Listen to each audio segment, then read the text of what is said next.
Hello again, everybody. Laurie White coming to you today, President of the Greater Providence Chamber of Commerce with another episode of Chamber TV.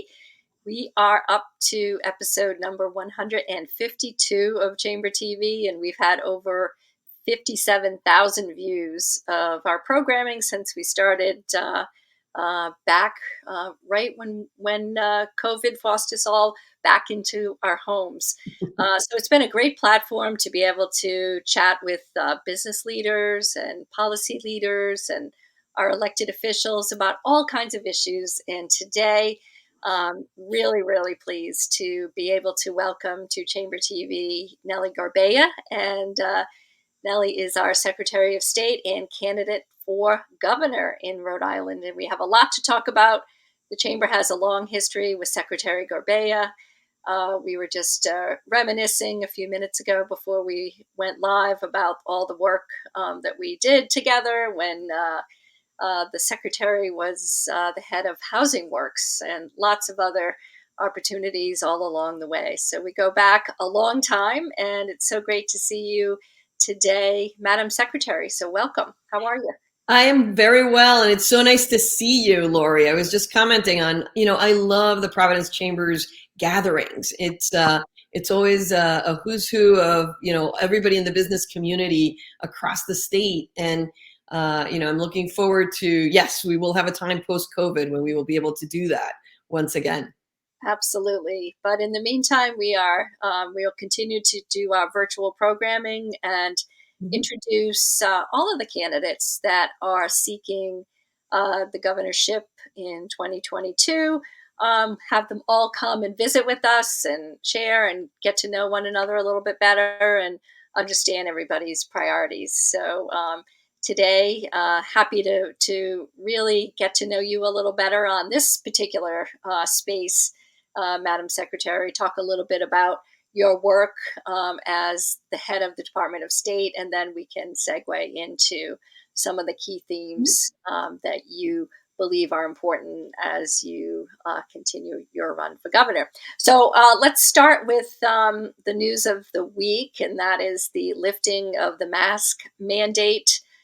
So it's possible that we may see a little bit of light at the end of the tunnel around COVID, but you've had a bird's eye view all along about how the business community truly is faring, given the responsibilities and duties of the Department of State to oversee and analyze certain business filings. So I'm curious, Madam Secretary, what are your perceptions of how have things changed? How is the complexion of the business community based on the filings and the data that you see? What can you share? Yeah, no. So it's been really interesting to go through this time of COVID, and I'll say that you work really hard every year as an elected official to bring change and modernization to government, and then you have a catastrophe like the COVID pandemic, and it really bears fruit. When I came in as Secretary of State, we started out by doing a lean process. We went ahead and asked business people, what can we do better? We streamlined all our forms. We improved our technology. And as a result, it turns out that during the time of COVID, the Rhode Island Department of State saw a record number of incorporations, not just in 2020, but then we beat the record for 2020 in 2021. And all of that happened in part because we had modernized our processes at the Department of State and the Business Services Division, whether it's, making it easier for people to get the letter of good standing. I passed legislation that made the process for letters of good standing much more dynamic and much easier to follow for those businesses that, had to have an end of life filing. That happens, right? So that was incredibly useful, as people changed what they were doing in the economy and started new businesses. We've done virtual visits, virtual webinars, so that even when the office physically was closed to the public because of COVID, we were able to provide services to the business community. And as a result, I'm really proud that Rhode Island business owners, when they see me, will tell me, I love your office, Nellie. You make it so easy for me to be in business. And I say, that's great. We've done it with 15, 20, 30-year state employees that are all members of a labor union. It can happen in Rhode Island. And that's what that's one of the reasons I'm running for governor, is because the leadership that I've shown in this office proves to Rhode Islanders in the business community and beyond that we can have real change in Rhode Island. And we're a resilient, tough bunch. And we're going to make it through, and we're going to do even better than many, many states. You mentioned a record number of incorporations, and I think that that's amazing. And I totally believe that that's a trend that we're going to continue to see. And I'm wondering what you think about the whole, great resignation of the American workforce, and people saying, I don't want to do that job anymore. I want to do something on my own. I want to be an entrepreneur. I want to start my own business. Does the data in Rhode Island bear that out? Absolutely. We are seeing every day people incorporating into their new business. We're seeing it in webinars that we've created for the first time. I just was on one last week where we're talking to people who have hobbies. They're passionate about their hobbies and they now want to turn it into a business. And we've created tools and workshops to help those people take that to that next level. So we've done webinars on how to manage service marks and trademarks so that Rhode Island businesses can go into this protecting their intellectual property. And so absolutely this pandemic has been devastating in many, many ways, but it is also proving to provide opportunities for those that want to do things a little bit differently. Mm-hmm. So the great reset, the great reboot, the great, reimagine the future, all very interesting things. And you have a front row seat and watching all of this develop. What are your thoughts on recruiting talent to Rhode Island and the ability to match the entrepreneurial spirit with available talent? Well, what's great about Rhode Island is that very few other states have the kind of density, for example, of higher education institutions that help us bring talent here. And I know that under the Governor Raimondo's administration, there was some great strides in partnership with the chamber, labor, and others in trying to make sure that we kept talent here. And I'm looking forward to, as next governor, to continue to build on that and, in fact, expand it. I think one of the big opportunities that our state has is in the vibrancy in the communities of color in our state. Just last week, I visited a cabinet manufacturer, a kitchen cabinet manufacturer that is currently producing the equivalent of cabinets for like 40 kitchens a week, and they could go all the way to 100. This is a Brazilian and an Azorean couple that have established this business in Rhode Island during COVID and are doing well. And now all we have to do is to continue to help them find that talented labor pool that I know exists here.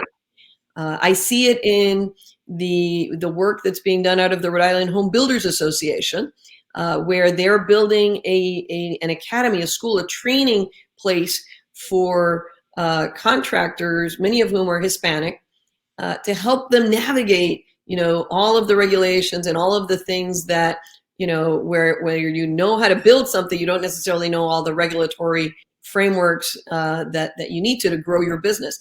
And so they're doing that as well. And so I actually think Rhode Island is poised not only to address the housing crisis, but also to become an exporter of this talent into our region. It's one of the many opportunities that lie ahead for our state. Have you taken a look at any proposed changes to the business climate or to various codes or regulations that would make working from home Rhode Island, like a destination for this hybrid type of workforce and work from home, growth, and be able to say, okay, here in Rhode Island, we have a specific set of competitive advantages Mhm. that's specifically dialed into this cohort. Any thoughts on that? No, absolutely. And in a placed in an economy that's moving to being very place based, Rhode Island has a competitive advantage. Not only are we, hundreds of years of history and being innovators, but we have a beautiful place. Now we have to take care of it, and that's a whole other conversation that we can have around, renewable energy and climate change and resilience to climate change.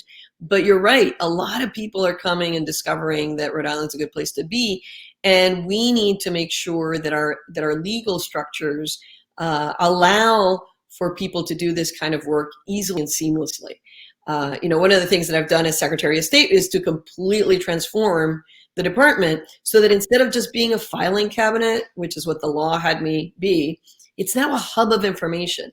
And yes, some of that is coming in and saying, I have an idea and I'm going to do it. A lot of it is we need to blow up the way we're doing things and rewrite the laws for modern day. So for example, during COVID, the realtors came to me and said, we need to offer remote online notarization as a way to keep things going. Attorneys were also wanting to see this tool develop. In 10 days, we were able to, and now that was under executive order, of course, we were able to not only research it, but also implement it and get it going. In 10 days, we were able to provide attorneys, CPAs, and others, realtors, with remote online notarization, which was a completely new tool and which didn't exist in the legal structures of the state.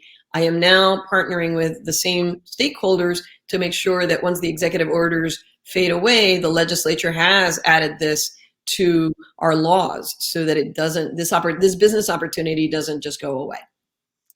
Are there other things that you think Mhm. we need to do in Rhode Island to, continue to ratchet up our processes to truly make Rhode Island competitive in this particular space? Yeah, a lot of it has to do with just modernizing government, right? The business community has been able to adapt to the new technologies, and government has not. And we need to provide services in government that the business community understands and is able to get in and out of quickly. That's what I've done at the Department of State. Some of for example, our structures don't make sense anymore because we're not a paper driven society. And so I look forward to working with the business community, the chamber, and others in our community to figure out what are those places that really bother people the most, that keep them from moving forward and becoming active economic development generators and job creators and do what they're passionate about here in the Ocean State. I love that. And I love your passion for that and being able to look at it through an entirely different lens. So let's officially and decisively transition over to the topic of your run for governor in Rhode Island. And let's begin by, just sort of level setting and saying, why are you doing this? What do you have in mind? Well, I'm running for governor because I know that we can have a Rhode Island that has a robust and growing economy that's more equitable and just. That by investing in what we do best locally, our blue economy, as you have well put it at the Providence Chamber, our green economy, our manufacturing, our hospitality and tourism, healthcare, we can create an economy that works for all Rhode Islanders. We do that by investing in our most important asset, which is our people. That's how we ensure a better future for Rhode Island today. Now, there's a lot of areas that we've needed to address for years that we just haven't gotten to because the funding wasn't there. But the global pandemic has given us both a really intense look at those inequalities and inequities in the systems, as well as federal funding to address many of them. And so I understand that the solutions lie in connecting the issues. So for example, our answer to the education crisis absolutely needs us to also look at affordable housing in our state, because we know that any child who moves more than once in a school year, for example, because their parents can't afford the rent, will be lost in that, no matter how good we improve our schools. Housing gives us the opportunity to address climate change through new construction and the rehabilitation of housing. We need to be able to build sustainably going forward, so that we can protect not just Rhode Islanders today, but tomorrow as well. And our next governor is going to have this incredible opportunity to address and fix these problems. Now, you and I go back quite a ways, back to when I was at Housing Works Rhode Island. And you know that, I've done work in the nonprofit sector. I've been also in the for-profit sector and in government. And that experience gives me this 360-degree understanding of the issues that our state faces. I know our communities, their assets, their challenges, and I know our government and how to successfully lead and build teams in the public sector. So I'm looking forward to taking this conversation forward to Rhode Islanders and proving that I have what it takes to move our state forward in this democracy. I want to pick up on your discussion around climate change and net zero Mhm. emissions, and the opportunities for Rhode Islanders to really understand the imperative of this, and some opportunities that may be surfacing for jobs and the development of new businesses. So, why don't you tell us a little bit more about your thoughts on Mhm. climate change, and what we need to do as a state to start to move to a net zero future? Look, I was thrilled to see our General Assembly move forward in enacting the Act on Climate, and we have to stay focused on that goal of net zero emissions by 2050. But what's missing now is someone in the governor's seat that will actually implement the legislation and make sure that the government bureaucracy responds appropriately and in an effective way. I like to say that good ideas go to die in a bureaucracy that hasn't been transformed, and that's what we need to do right now. And I'm going to be working with our world-leading experts in academia. I mean, how lucky are we that we have places like the Graduate School of Oceanography at the University of Rhode Island, or Brown University and their environmental center, and Roger Williams with their marine sciences programming. We're incredibly fortunate compared to other states. So I'm going to bring these people together to help guide us. And there's a very robust nonprofit environmental community here in Rhode Island that is dying to have a partner in the governor's office to make sure that we all work together.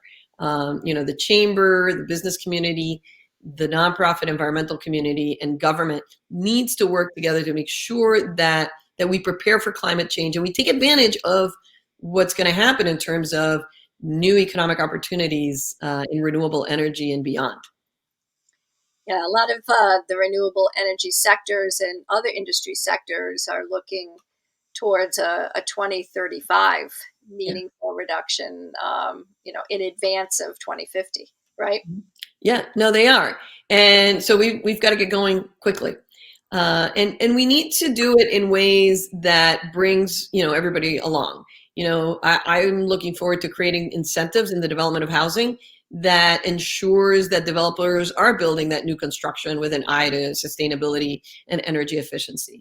That we look at what we need to do to increase charging stations across our state, or to take advantage of our existing footprint of buildings to provide solar, as opposed to clear cutting, for example. We can absolutely figure this out in Rhode Island. I'm absolutely convinced, and I've seen it in other areas that I've worked on as Secretary of State. You speak about housing, and you are a subject matter expert on housing, given your prior experience as head of Housing Works. I'm wondering, where is the tension, and where is the, sort of Yeah.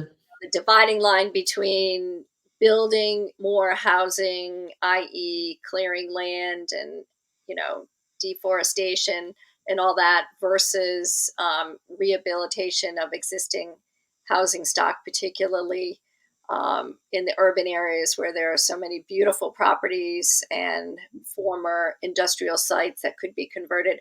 What are your thoughts about the yin and yang of, you know, totally new versus the rehab movement? Yeah. No, so we have to do both. It's pretty simple. The current housing situation is wreaking havoc on our economy, and we absolutely need to fix it. And as it turns out, yes, I spent 6 years as executive director of Housing Works, Rhode Island, studying and putting forward policy proposals that now I'm very excited, thanks to the coalition that we built with the chamber and housing developers and nonprofit organizations and the Rhode Island Foundation and United Way. We have now housing policies in our state budget, stuff that we have been advocating for 14 years ago. So now, but funding is not enough. In communities, we have already zoned properties, for example, for multifamily. So what you describe as having to clear cut, new land or farmland or anything is not really what we're talking about. We're talking about communities have housing plans, zoning plans, and we need to make sure that we execute on them and not get stuck in, 3-year, legal battles over the building of homes that we need for our own people. So I'm going to be putting housing policies first in this sense, and making sure that I engage with municipalities and say, okay, you've got this land that's already zoned for multifamily housing. Let's build it sustainably. Let's build it energy efficiently. If you need infrastructure, let's put some state dollars in so that we can get that infrastructure in. If you're concerned about education, let's talk about that. Let's see if you need education dollars because you're going to be building more family housing, which we desperately need in the state. So there's ways in which the state can engage with the municipalities to lower those barriers to building, which is at the core of what our problem is at this point. This is not necessarily a funding problem. We need to continue to fund it. But even market rate housing that doesn't need funding from the government is having a bear of a time getting built. I mean, we're building about 1,000 units of housing a year. We need to go more to like 3,000 to 5,000.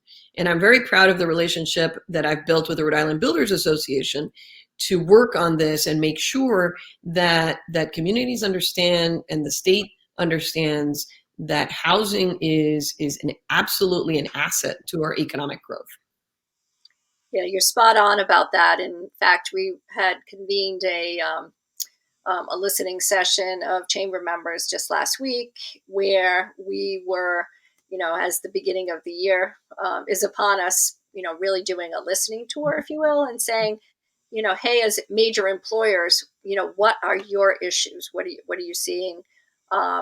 Just that's an impediment. What's in your way from your ability to be able to expand? And for sure, it didn't take long for the issue of workforce housing to bubble up from a number of employers, because they're saying that we have this particular cluster of jobs, but given the training needs and the skills necessary, sometimes we have to go beyond the immediate footprint, and to bring people in from other parts, whether it be over the border in Mass or Connecticut, to live in Rhode Island. It's hard. Workforce housing.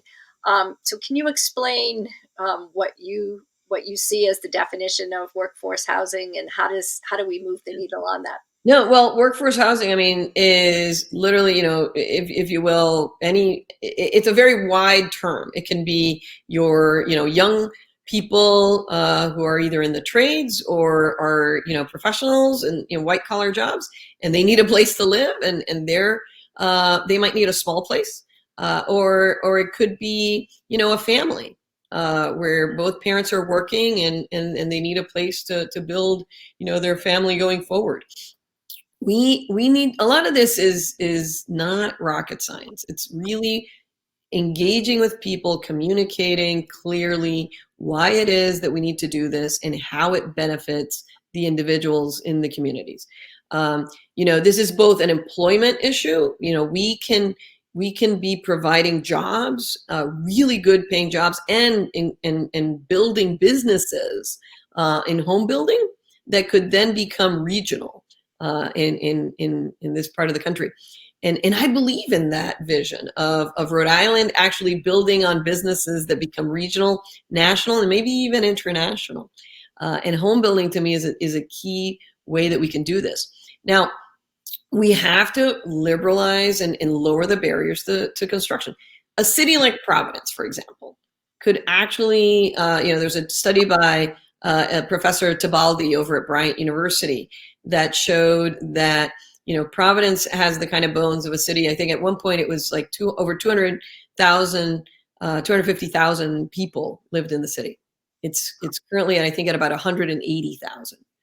We could be building housing. Now, some of it is what we need to do is retrofitting existing buildings, and we need to look at state preservation tax credits that allow for the rebuilding of our historic structures.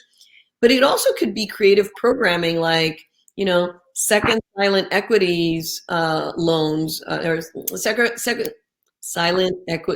equity investments in existing homes of just medium income people that will then use that money to, for example, redo all the windows in a particular home so that we have more energy efficiency. And that upgrades our housing stock at the same time.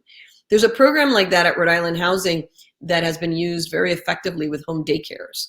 And I'm looking at that as a model for other kinds of residential properties that really the people who are living them, who own them, don't have the wherewithal to upgrade them to existing sustainable standards, but it would benefit us overall to do that.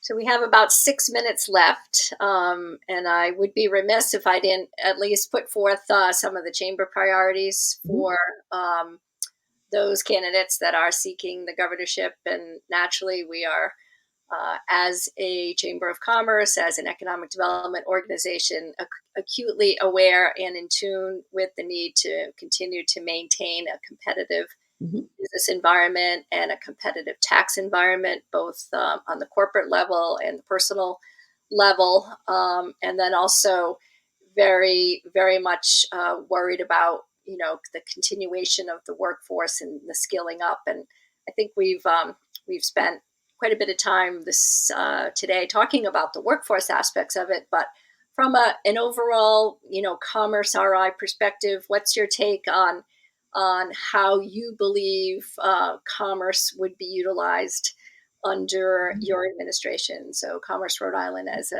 an entity, and also if you could address the issues around business competitiveness, that would be Sure. Well, look, we have to be competitive as a state. We've got a great place here in the state of Rhode Island. And I think that while a lot of the conversation historically has been around the tax rates themselves, to me, it's also about what are you getting for your taxes, right? So I am proud to be leading an agency where people feel good about their government. And that attracts businesses because businesses want to feel, everybody understands that you have to pay taxes. And in my, structures, those who, have more should pay more than those who have less. But this pits us one against the other. And what I think is missing from the conversation is what are we doing with those tax dollars, and how can we invest them in a way that people feel that they are getting, a top education, that they're able to, build a business here and know that they have a predictability in terms of how they're going to operate it, and how they're going to engage with government. So that's a lot of what I feel that is missing in the competitiveness conversation is how do we reinvent government? How do we transform it so that it meets the needs of the business community and of Rhode Islanders overall?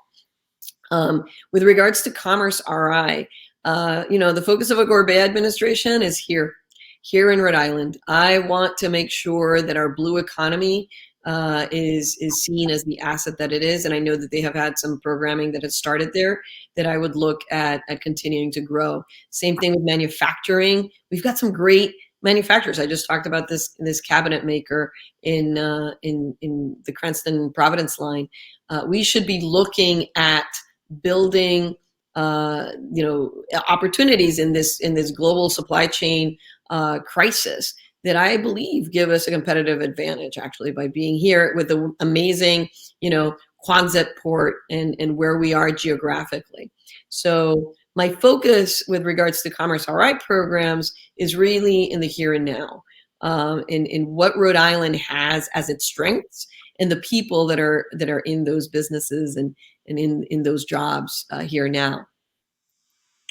What are your thoughts about the Amazon-ish, the onslaught or the continued expansion and growth of the Amazon environment, and particularly around the new investment by Amazon as a regional warehouse hub in Johnston? How do we continue to cultivate that kind of investment, but also ensure that we're not leaving anyone behind? Yeah, no, I have to say, I am lukewarm to the Amazon example. I'd like to do things more like, say, Amgen, for example, that where it ties into potential jobs and businesses that are high paying and that I think will provide much more of a living wage and even more than a living wage. We have a growing biosciences sector here in our state that can nurture both our hospitals and our medical sector here, and being able to grow things out of places like Amgen to me is a much better, stronger opportunity for Rhode Islanders than the Amazon example provides us with. Well, everybody really enjoys the idea of just going on their phone and clicking and having something show up at your doorstep the very next minute or so.